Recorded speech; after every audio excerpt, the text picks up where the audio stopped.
Police sirens are not uncommon in the Mexican border town of Tijuana. Crime has been on the increase since the expansion of towns along the frontier with the US. Here, most of the crimes are drug-related.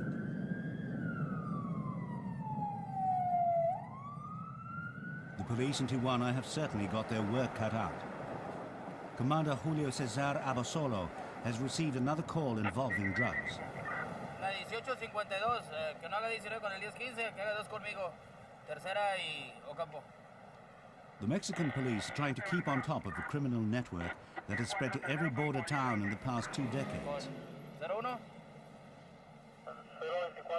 They come to arrest 2 men who are suspected of being involved in the infamous Tijuana drug cartel that operates along the Mexican border and traffics drugs in the United States. The cartel also involves arms dealers and professional killers, and the police have good reasons to suspect these 2 men. Both of them were armed when they were arrested. It comes as no surprise for the people walking by. Scenes like these take place all the time in Tijuana as the cartel has brought a reign of terror over the city. As drug trafficking has boomed, so has the general crime rate. But the law enforcement system in Mexico is flawed, with rampant corruption evident at every level. It's well known that security agencies accept bribes to look the other way, and some even assist drug trafficking operations. But it's hard to say how corrupt the Mexican police are.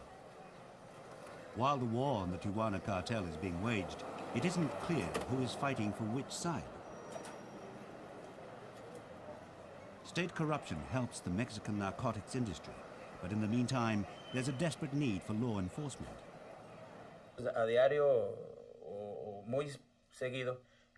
Every day we have to deal with drug loads, arms traffickers, and so we have to go straight in because they're on the streets, and it's our job to prevent crime.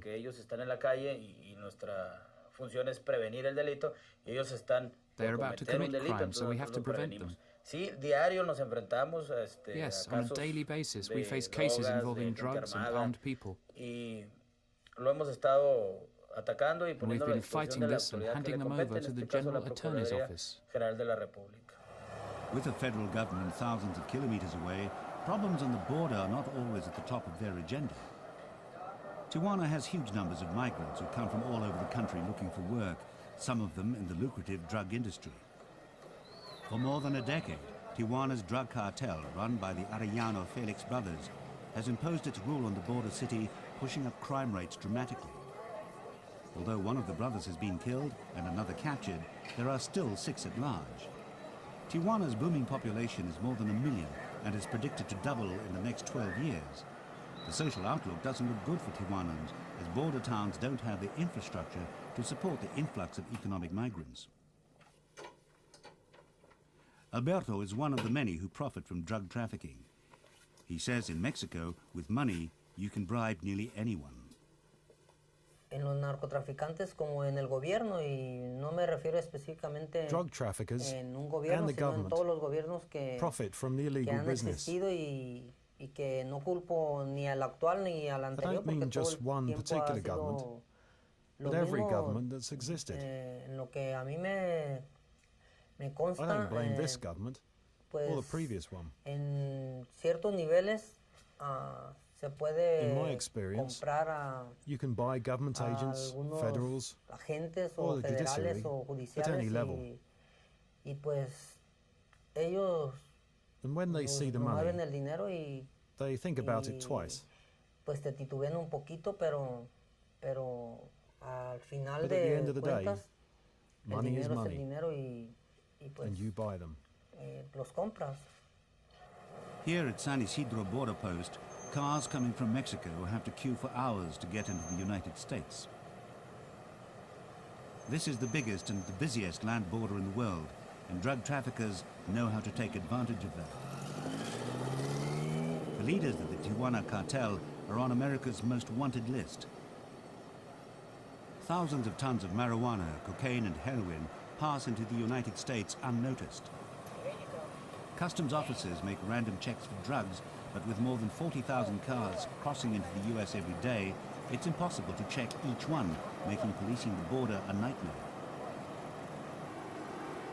This driver is suspected of carrying drugs. The customs officer must check the documents.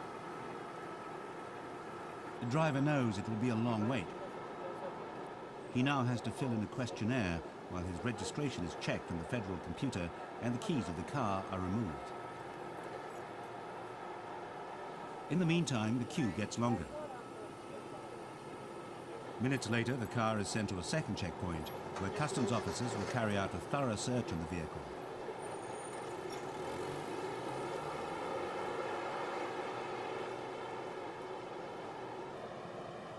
All these cars have been found carrying drugs. Here, sniffer dogs search for drugs, and if any are found, cars are pulled apart. This dog has found something hidden under the car. An additional advantage of using dogs is that they can't be bribed.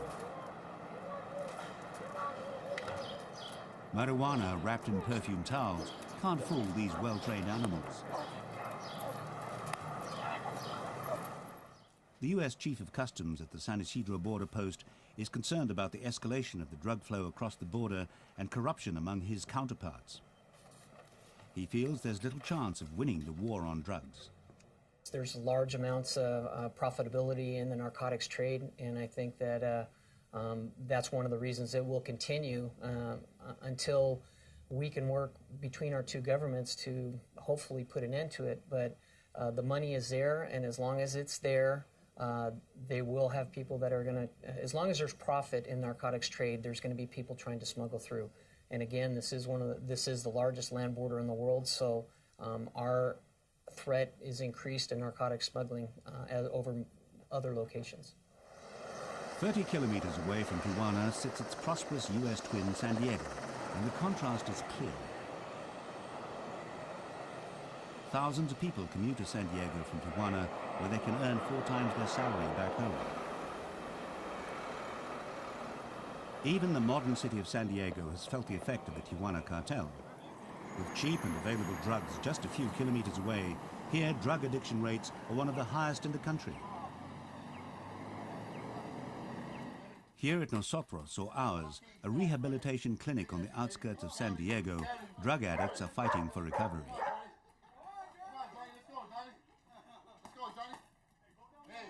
Johnny, an American Latino, is winning the battle against his addiction to heroin.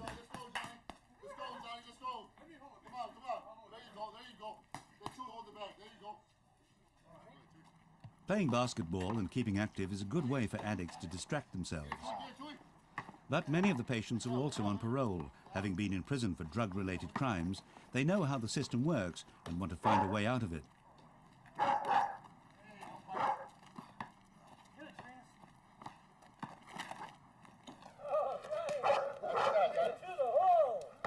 Rehabilitation is always difficult to face, but Nosotros provides a solid support base for its patients. But the addicts here are lucky to be given a chance of recovery. There aren't many centers like these. Like to call as a tour guide, and obviously he's been in recovery longer than you have, so he's the one that gives you suggestions. And Warren Stewart runs the rehabilitation program here. He says the government is spending too much money fighting drugs and not enough on rehabilitation programs. Whether you want to or not, it's something that needs to be done for your own benefit. In the United States, in this state, in this county, and especially in Mexico, there are a few places to receive the rehabilitation that is being offered. And Mexico getting a larger and larger problem, like you say, so close to the border, it comes back and forth across the border.